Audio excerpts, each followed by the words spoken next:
Assalamualaikum warahmatullahi wabarakatuh. Bismillahirrahmanirrahim. Alhamdulillahirabbil alamin. Allahumma shalli ala sayyidina Muhammadin. Alhamdulillah. Bapak Ibu yang dimuliakan Allah Subhanahu wa taala, kita kembali berjumpa dalam kajian Senin malam, kajian fikih mazhab Syafi'i, masih dalam pembahasan tentang salat, dan malam ini kita akan mengkaji tentang apa saja perbuatan yang makruh dibuat ketika salat. Kan lalu kita membahas tentang perbuatan yang sunnah selama kita sholat. Mudah-mudahan ilmu kita terus bertambah, hidayah terus bertambah, dan semakin baik amal kita, insyaallah. Salawat dan salam kepada Rasulullah Sallallahu Alaihi Wasallam. Semoga kita semua di akhirat berjumpa, berkumpul, dan mendapat syafaat Nabi Muhammad Sallallahu Alaihi Wasallam. Amin ya rabbal alamin.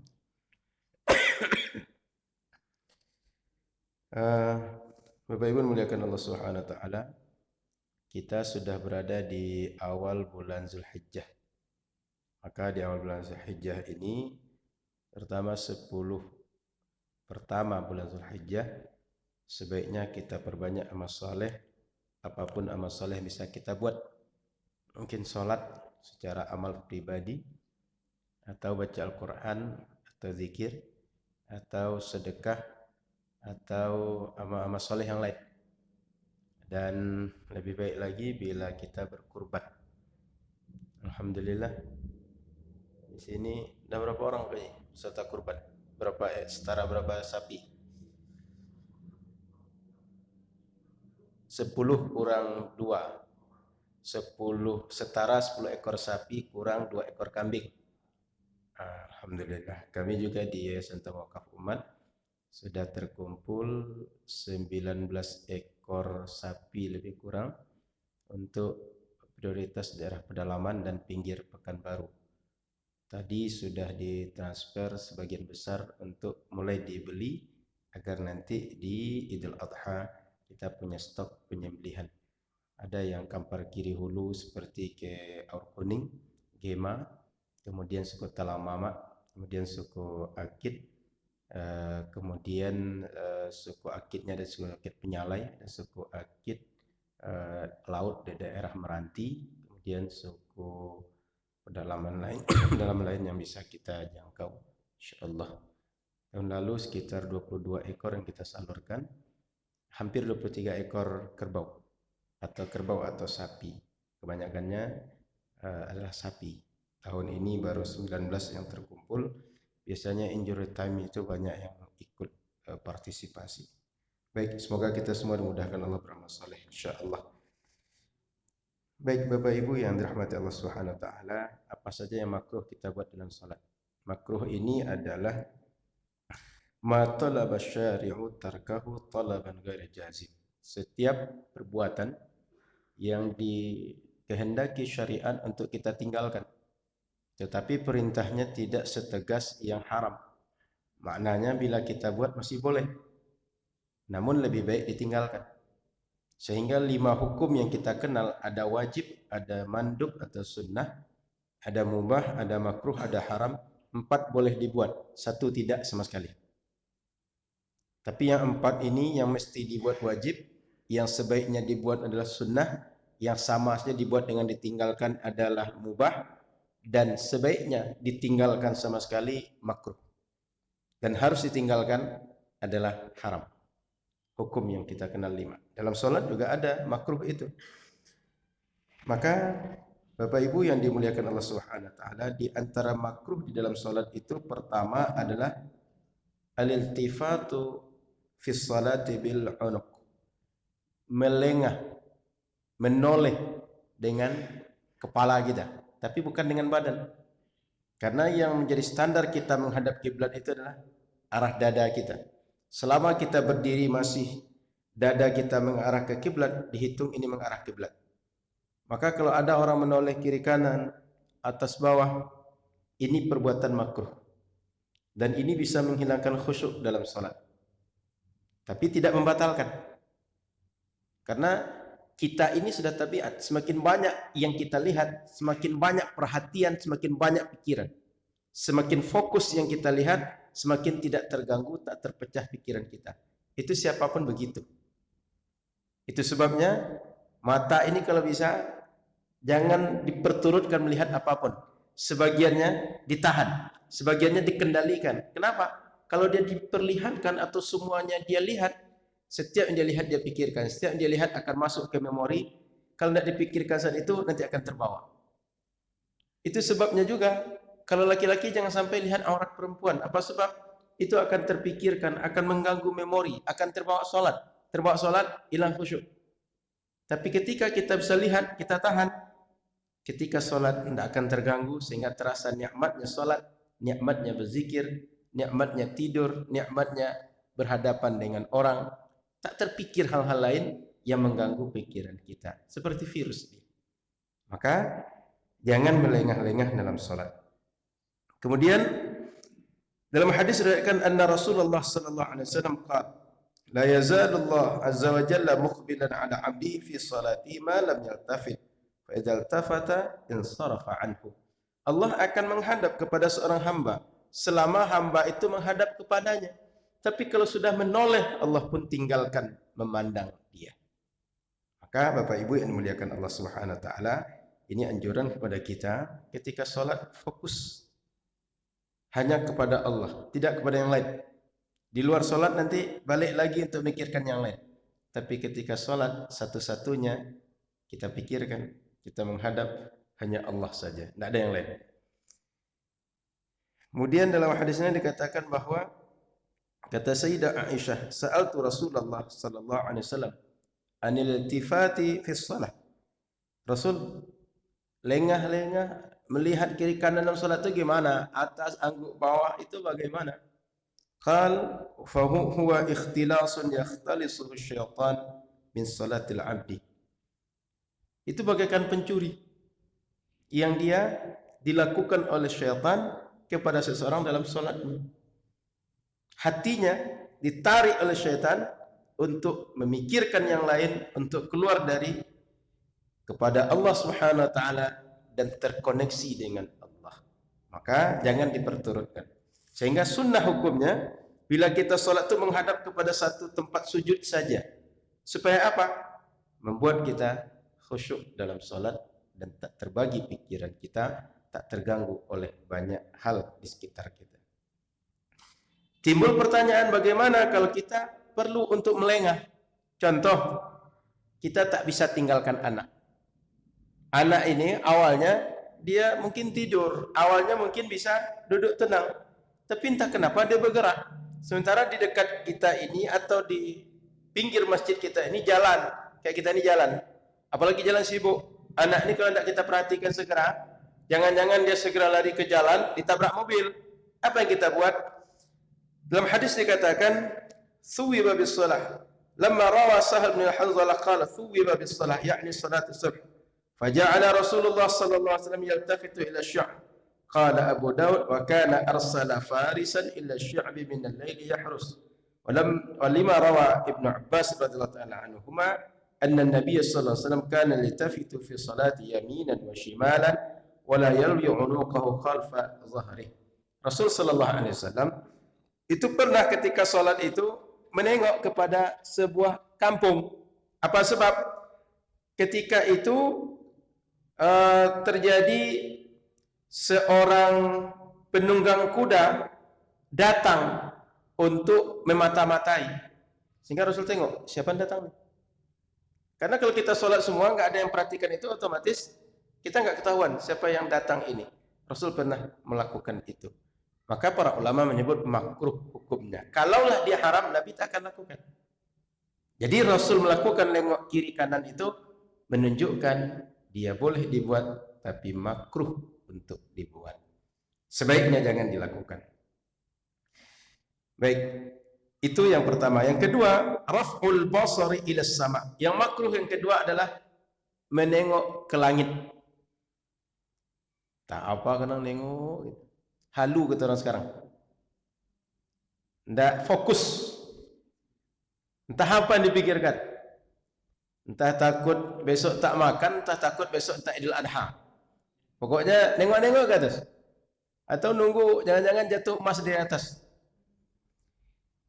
Kata sahabat Nabi Anas radhiyallahu taala anhu anna Nabi sallallahu alaihi wasallam qala ma balu aqwamin yarfa'una absarahum ila as-sama'i fi as-salah fashtadda qawluhu fi dhalika hatta qala la yantahunna an dhalik aw la tukhtafanna absarahum. Sahabat Anas cerita, ada sahabat yang kerjanya sibuk nengok ke atas, nengok ke langit. Kenapa nengok terus ke langit? Ada apa itu? Apa yang diperhatikan nengok ke langit itu? Lalu Nabi sallallahu alaihi wasallam menyampaikan mereka tinggalkan itu atau mata mereka akan dicabut, akan diambil oleh Allah Subhanahu wa taala. Maknanya Nabi bukan menunjukkan dia akan ditarik matanya kalau nengok terus ke atas, enggak, tapi menunjukkan hal yang tidak patut untuk dibuat. Sebuah ketegasan. Sebuah ketegasan agar jangan dibuat. Kalau tengok jauh ke atas, congkel nanti. Kira-kira begitu. Kayak anak kecil, jangan tengok juga ke atas nak. Kalau tengok ke atas nanti papa congkel. Kira-kira begitu. Rasul melarang, jangan tengok-tengok terus ke atas. Perhatikan. Ini bukan sekedar nengok ke atas maksudnya, tapi adalah semua di luar solat jangan menjadi perhatian kita. Baik ke atas, baik ke samping, kemana saja jangan. Tapi fokuslah satu perhatian agar ketika salat khusyuk. Hati kita tak kemana-mana, pikiran tak kemana-mana, dan lisan kita tak kemana-mana.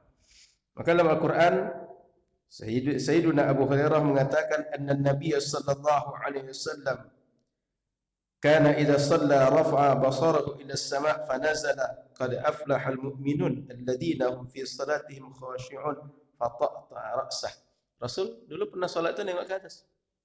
Maka turunlah ayat surat Al-Mu'minun. Qad aflaha al-mu'minun, betapa beruntungnya orang beriman. Siapa orang berimannya? Kalau dia salat, dia khusyuk dalam salatnya. Lalu Rasul tundukkan pandangan beliau. Jadi dulu pernah kejadian begitu. Sebagian orang sampai hari ini mungkin melakukan itu. Al-Quran mengarahkan jangan begitu. Supaya khusyuk. Makruh yang ketiga, an-nazaru ila ma yulhi, melihat terhadap semua apapun menyebabkan kita sibuk. Perhatian kita teralihkan. Termasuk nengok merek baju di belakang. Nengok tulisan-tulisan di dinding. Makanya bagus kalau dinding ini tak banyak mengganggu orang. Itu sebabnya kaligrafi kebanyakan dibuat agak tinggi. Maka kalau pakai sarung usahakan jangan sarung yang buat orang di belakang berpikir, ini mereknya apa gitu. Apa mereknya gajah berlari atau gajah push up? Kan banyak dulu, ada gajah duku dan macam-macam.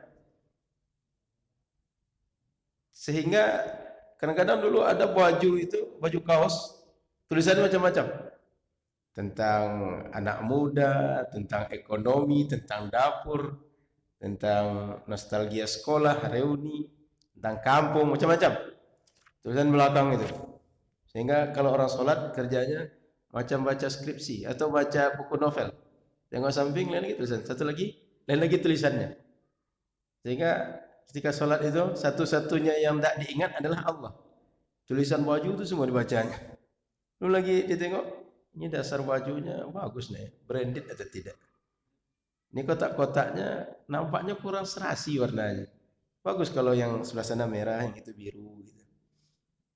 Dan dulu orang-orang tua kita kalau pakai sholat itu mereka khususkan.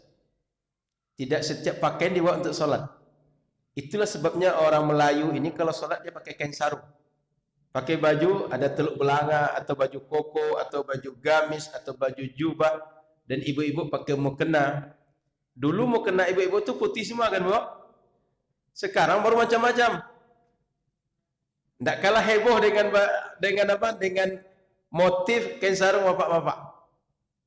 Sehingga kalau sudah sholat itu warna itu beragam betul. Sampai bingung mata menengok. Jadi banyak amalan yang dulu orang tua-tua kita membuat, secara dalil kita nggak akan dapat dalil langsung. Tapi sebenarnya dia adalah mengamalkan dalil supaya kita tak teralihkan perhatian kita, tak hilang khusyuk kita dalam salat dari segi pakaian. Maka ada kisah Sayyidah Aisyah cerita, karena Nabi SAW yusalli wa alaihi khamisah dhatu a'lam. Nabi pernah salat, lalu nengok ada baju, ada kain, yang di kain itu punya gambar-gambar. Qal falamma faragha qal alhatni hadhihi. Selesai salat kata Nabi, ini pakaian ini membuat pikiranku menjadi teralihkan. Sibuk pikiranku gara-gara itu. Apa kata Nabi? Idhabu biha ila Abi Jaham wa atuni bi ambijaniyati. Disuruh pergilah ke tukang jahit namanya Abu Jaham, lalu di sana potong dua. Setelah dipotong baru dibawa lagi kepada Nabi. Supaya apa? Gambar tadi tak lagi utuh, gambar tadi tak lagi mengganggu pikiran, tak mengganggu pandangan. Sehingga Nabi pernah menyuruh agar gambar yang biasa mengganggu Nabi kalau nampak dalam sholat, Nabi akan teralihkan perhatian dengan kain yang bergambar itu. Ya, Bapak Ibu yang dirahmati Allah Subhanahu wa taala, sebaiknya dalam sholat kita pilih pakaian yang khusus yang tidak menyebabkan kita lalai, orang lain pun jangan. Qala An-Nawawi rahimahullah, kata Imam Nawawi mengomentari hadis tadi, fi hadzal hadits al-hathu ala huduril qalbi fi shalah wa tadabburi tilawatiha wa adhkariha wa maqasidiha min al-inqiyad wal khudu'. Hadis ini menjelaskan agar kita ketika salat hati kita hadir, lalu mentadabburi, merenungkan setiap ayat, setiap zikir yang kita baca, yang kita dengar dalam salat, wa adhkariha, dan setiap zikir yang kita lalui, wa maqasidiha min al-inqiyad wal khudu', dan memperhatikan, merenungkan maksud dari kita ketundukan dan kerendahan hati kita dalam salat. Wa man'in nazari min al-imtidad ila ma yashghal, dan kita tak boleh melihat kepada apapun yang menyibukkan hati kita. Wa izalati kulli ma yakhafu ishtighal al-qalbi bi sababi, dan anjuran agar ketika salat semua apapun yang membuat hati kita berfikir, pandangan kita terganggu, hilangkan. Jangan biarkan kita terganggu gara-gara pandangan itu. Wa karahati tazwiqi mihrabil masjid wa ha'itihi wa naqshihi, dan ini juga dianjurkan di masjid tidak terlalu banyak dibuat tulisan, dibuat kaligrafi atau apapun yang menyebabkan orang terganggu pikirannya. Wa ghairi dzalika minasyaghilat, dan apapun yang menyibukkan pikiran. Wa fihi anna as-salata tasih, meskipun ada yang mengganggu seperti tadi, salat tetap sah. Itu sebabnya kalau di Masjid Nabawi ada kaligrafi, bukan berarti orang buat yang haram. Kalau ada di Masjidil Haram ada kaligrafi, orang bukan buat yang haram, sah salat di situ. Jadi Bapak Ibu, kalau ada orang bilang bahwa di masjid tak boleh buat kaligrafi, tengok Masjid Nabawi. Itu banyak sekali depan untuk kaligrafi. Bahkan di bagian dalam kubah kecil-kecilnya itu gambar bunga. Sebab raudhah, raudhah itu kan kesannya taman, seperti melihat taman kita di situ. Wa in hasala fiha fikrun wa ishtighal qalbi bi ghairiha, meskipun ketika melihat apa yang ada di sekitar masjid itu mengganggu pikiran dan buat hati kita sibuk. Wa hadza bi ijma'i ma yu'taddu bihi fil ijma'. Ini ijma' para ulama yang diakui konsensus mereka dalam berijma'. Jadi intinya Bapak Ibu rahmati Allah Subhanahu wa taala, bila kita membuat kaligrafi jangan sampai mengganggu orang salat. Karena orang salat ini sangat mudah untuk terganggu pikiran dan hatinya. Khusyuknya sangat mudah hilang. Maka jangan sampai kita buat pula apapun yang membuat khusyuk itu semakin cepat untuk hilang. Yang keempat, yang makruh dalam salat, kafu sya'ri wa tashmiri atrafis thawbi. Nah, ketika salat jangan sampai kerja kita rambut, geser-geser rambut, atau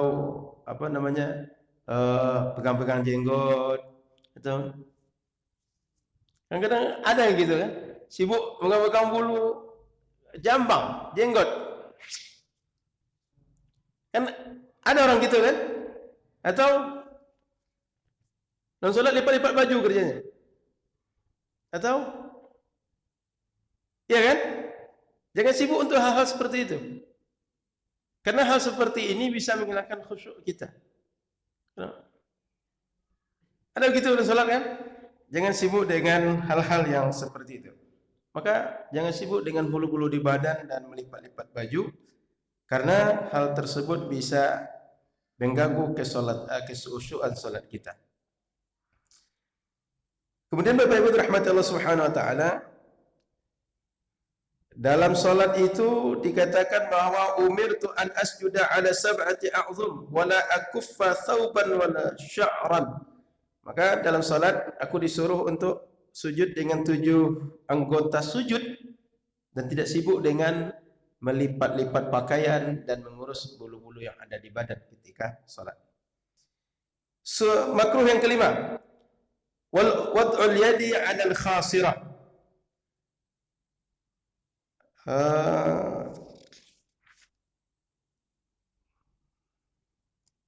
Khasirah ni apa Ustaz?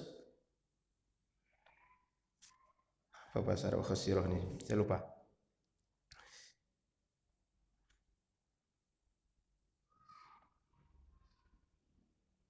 Sebentar, saya tengok dulu tafsirnya al-khasirah.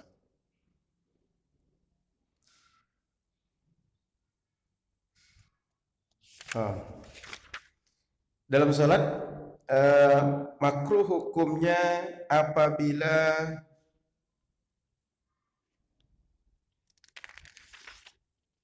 nanti saya ingat lagi. Ini poin ini lewat dulu. Yang keenam, wad'ul yadi 'alal fam. Meletakkan mulut di tangan. Letakkan tangan di mulut. Letakkan tangan di mulut. Letakkan tangan di mulut. Jadi kalau ada orang dia tak perlu, tak ada tuntutan, tak ada kebutuhan salat ini. Kalau ada orang gitu itu makruh. Tapi kalau misalnya perlu, ini justru boleh, bahkan dianjurkan dalam salat. Yukrahul musalli ayadha' yadahu 'ala fami bila hajah. Tanpa ada keperluan, ada kepentingan, ada tuntutan untuk itu. Riwayat sahabat Abu Hurairah mengatakan anna Nabiy sallallahu alaihi wasallam naha ayyaghti ar-rajulu fahu fi shalah. Nabi melarang seseorang menutup mulutnya ketika salat. Tetapi jika ada hajat, ada keperluan, tidak makruh. Contoh dalam hadis idza tasa'aba ahadukum falyumsik biyadihi fi fa'ala fihi fa inna syaitana yadkhul. Kalau seseorang menguap, hendaklah dia tutup mulut dengan tangan. Ketika tutup mulut dengan tangan, maka terhalang setan masuk. Kalau tidak, setan dia akan masuk. Macam kita masuk sebuah gerbang, tak ada penjaga. Masuk je orang tak ada tiket ke dalam. Setan juga begitu. Tak kita tutup, dia akan masuk ke situ. Maka Bapak Ibu muliakan Allah Subhanahu wa taala, di zaman pandemi kalau kita pakai masker itu tidak makruh, justru dianjurkan karena berdasarkan ilmu para ahli medis cara mengamankan diri dan orang aman dari kita dengan masker. Yang tidak diperkenankan atau dia makruh itu kita nggak ada hajat, cuma naruh tangan aja atau naruh pakaian. Kan kadang ada orang bawa sorban dan sholat digulung di leher dengan tertutup itu. Kalau tidak ada keperluan baru makruh. Tapi bila dia ada kepentingan, ada hajat, ada keperluan, dia boleh, bahkan dianjurkan seperti dalam hadis Nabi sallallahu alaihi wasallam. Dalam hadis lain dikatakan idza tafa'aba ahadukum bis shalah, apabila seseorang di antara kalian dia menguap dan saat itu sedang salat, falyaruddahu mastata', hendaklah dia tahan semampu dia sehingga tak jadi menguap. Fa inna ahadakum idza qala ha dhahika syaitanu minhu. Kan gitu biasanya. Kalau orang bicara begitu atau sampai begitu menguap, syaitan akan tertawa sebab perbuatan kita tadi. Takluk kita oleh dia. Karena menguap itu datang dari syaitan. Sehingga kalau menguap dianjurkan berwudu. Yang sunnah ketujuh, mashul hasa. Main-mainkan, kalau dulu di Masjid Nabawi itu kan tempat sujud langsung tanah, pasir. Sehingga main-main pasir-pasir yang kecil itu. bermain hal-hal yang di masjid berserakan atau ada debu, ada sampah kecil atau apa saja yang ada sekitar kita berserakan di masjid, main-mainkan itu makruh hukumnya. Maka Bapak Ibu rahmat Allah Subhanahu wa taala, hari ini kita mungkin tak ada lagi sekarang. Sebab masjid kita sudah berkarpet, berkeramik bagus. Kalau dulu atau sebagian tempat mungkin kita sholat di lapangan, sholat di tempat yang lain ada hasa itu. Kata Nabi, la tamsahil hasa wa anta tusalli, fa in kunta la budda fa'ilan fa wahidah taswiyatan lil hasa. Dalam salat jangan sampai main-main hasa, main-main memegang pasir-pasir atau seperti kerikil itu ketika sedang salat. Kemudian makruh selanjutnya tegak sebelah kaki.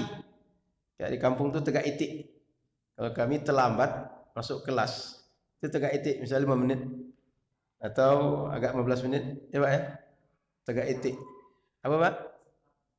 Atau berbagai hal yang bersifat itu. Tegak sebelah kaki.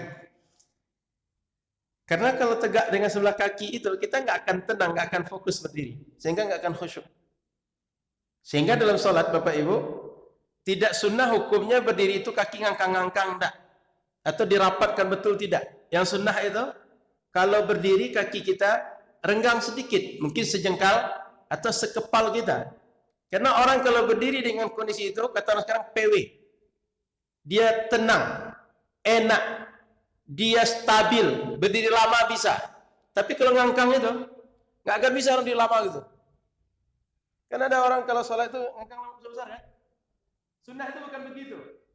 Yang sunnah itu berdiri dengan kondisi kita, bahu kita ini sama ini dengan kaki kita, selurus dengan kaki kita. Sehingga kalau berdiri lama itu dia tahan. Dia bisa untuk diajak sholat panjang.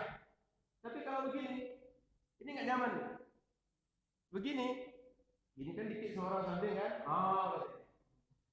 Atau ke depan jatuh dia. Sebab ini nggak kokoh orang begini. Kuda-kuda nggak kuat.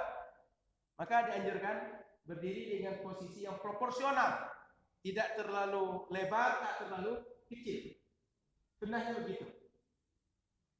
Kan ada yang kalau kita kan sekarang sudah sholatnya jarang-jarang kan. Kalau masih ada yang mengangkang begitu, berarti dia tak paham sunnah itu seperti apa. Ketika kita berjamaah, kenapa orang agak mengangkang sedikit? Dia ingin rapat dengan kiri dan kanan. Kalau kita sudah jarak, sudah sendirian sholat, mengangkang untuk apa? Tidak ada maksud, tidak ada tujuan yang diinginkan syariat dengan mengangkang dia tadi. Justru makruh posisi seperti itu. Paham Bapak Ibu? Kemudian makruh selanjutnya adalah as-salatu 'inda hadratit ta'am wasyarab. Makruh hukumnya kalau kita itu sudah dihidangkan makanan, dihidangkan jamuan. Kenapa? Dah terasa dah terbayang-bayang dah. Ujung lidah dah macam sudah ada di dalam mulut yang di depan mata itu. Dia ajak sholat. Sholat tadi. Nanti masih dapat tidak ya? Itu yang kaki tadi awak dapat atau kawan sebelah. Terpikir terus.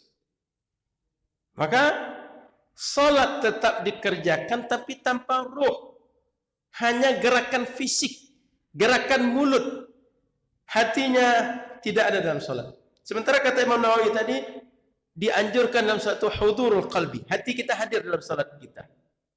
Sehingga Bapak Ibu rahmati Allah Subhanahu wa taala, illah kenapa makruh itu tatuku nafsuhu ilaihi. Ingin makan dia. Enggak ngiler kata orang kita sekarang. Wa tatalla'a ilaihi. Terus terpikir-pikir. Siapa yang buat tadi ya? Itu memakan sederhana atau panjang pikiran dia? Itu yang buat mertua atau siapa yang buat tadi itu? Panjang terpikir. Sehingga sibuk dengan perkara hal tadi. Wal karahatu idza tas'al waktu. Tapi perlu diingat, makruhnya itu bila waktu lapang. Jangan sampai waktu sholat cuma tinggal 5 menit. Makanan dihidangkan, makan pula dulu. Sehingga tak bisa sholat lagi. Bukan begitu maksudnya. Ini bila waktu sholat masih panjang, lapang. Ada makanan. Dan makanan itu sudah dihidangkan pula, di depan mata pula. Ini yang dimaksudkan makruh salat dalam kondisi seperti itu. Kata Sayyidah Aisyah, la yusalli, Rasulullah beliau mendengarkan Rasulullah bersabda, la yusalli ahadukum bi hadratit ta'am wala huwa yudafi'ul akhbathaini. Jangan sampai seorang di antara kalian salat saat ada makanan terhidang atau sedang menahan kebelet, kata orang sekarang. Pengen pipis ditahan, pengen buang air besar ditahan. Karena kalau sempat ditahan dalam solat, panjang betul lah kata Ustaz dibacanya. Ya tadi qul huwallahu ahad cuma dibaca, macam terasa baca surah Al-Baqarah. Kenapa? Nahan, mau kencing, mau buang air besar. Maka Bapak Ibu yang dimuliakan Allah Subhanahu wa taala, semua yang mengganggu pikiran kita dari salat itu makruh hukumnya. Yang ke-10, as-salatu 'inda hasril bauli wal ghaiti. Mirip dengan tadi, menahan kencing, menahan rasa buang air besar. Tunaikan dulu, selesaikan dulu. Kalau tidak, khawatir dalam salat itu terus yang pikiran kita, badan kita tak enak dan seterusnya. Yang ke-11, al-mubalaghatu fi khafdir ra'si fi ruku'. Ketika rukuk terlalu menundukkan kepala sehingga hampir pula sampai ke lantai lagi. Tidak sebaiknya begitu. Karena orang kalau terlalu rendah bisa tengok pula orang belakang. Macam-macam pula yang nampak nanti. Maka oleh karena itu tidak terlalu berlebihan dalam rukuk. Kan sudah dibuat batasan, sudah dibuat ukuran. Yang ke-12, as-salatu fi halatin nu'as. Terlalu mengantuk. Kadang kalau ngantuk, dikit-dikit panjang betul baca imam. Padahal baca cuma inna a'tainakal kautsar. Kenapa? Saking ngantuknya. Boleh jadi di antara kita ada yang semalaman begadang sebab dia security mungkin, atau semalaman dia begadang anaknya tidak bisa tidur, yang punya anak kecil, atau berbagai kondisi yang lain, ngantuk betul. Bila kita mungkin tidur sebentar sehingga ngantuk yang sangat ngantuk tadi hilang, sebaiknya tidur sebentar baru sholat. Karena kalau sholat pun nggak akan ada hati di situ, nggak khusyuk, nggak akan bisa menikmati sholat. Maka sebaiknya dia istirahat betul sebentar. Sebab kalau ngantuk, sangat ngantuk itu, kita semua mungkin sudah merasakan. Apapun makanan paling enak nggak akan selera saat itu. Apapun yang paling indah dilihat nggak akan selera saat itu. Saking ngantuknya. Itu sudah manusiawi kita. Maka kata Nabi, "Idza na'asa ahadukum wa huwa yusalli falyarqud hatta yadhhaba anhu an-naum." Kalau ada yang ngantuk di antara kalian ketika dia salat, hendak dia tidur betul sehingga hilang rasa ngantuk. Fa inna ahadakum idza shalla wa na'is la'allahu yadhhabu yastaghfir fayasubba nafsah. Boleh jadi ketika dia salat pikirannya ke sana kemari sehingga tak jelas yang dia baca, macam orang mabuk. Sehingga dia nanti istighfar lalu kemudian dia menyesali. Apa yang saya baca? Apa yang saya buat tadi? Karena tak sadarkan diri kadang-kadang kalau sudah saking ngantuknya. Maka makruh salat saat ngantuk. Yang ke-13, al-busaqu qibala al-wajhi wa 'anil yamin. Buang ludah ke depan atau ke kanan. Tahu kenapa saku kiri kita ini, di baju kiri kita ini ada saku? Tujuannya untuk meludah dulu nih. Dulu untuk itu tujuannya. Sebab kalau meludah ke kanan, ke depan itu dilarang oleh syariat. Makanya ini tujuan untuk meludah dulu. Ya kan tidak mungkin diludahkan itu najis kan? Sehingga kalau diludahkan pun dia tidak najis yang keluar. Nah, maka Bapak Ibu dirahmati Allah Subhanahu wa taala, dalam hadis dikatakan anna Nabi sallallahu alaihi wasallam qala, "Idza kana ahadukum fi shalah fa inna ma yunaji rabbah." Seseorang kalau dia salat dia sedang berhadapan munajat dengan Rabb-nya. Fala yabzuqanna baina yadayhi wala an yaminih. Maka hendaklah dia jangan sampai meludah ke depan atau ke kanan dia. Wa fi riwayat al-Bukhari ziyadah, fa inna an yaminihi malakan, karena sebelah kanannya ada malaikat. Wa an yasarihi walakin yasarahu aw tahta qadamih. Maka kalau hendak meludah ke kiri atau ke bagian bawah kakinya. Ke dekat tumit kita, maksudnya ke dekat tempat kita berdiri, jangan ke depan atau ke kanan, karena ada hadis yang melarang. Nah, baik, yang ke-14, makruh yang ke-14. As-salatu fi ba'dil amakin. salat di beberapa tempat tertentu. Seperti apa?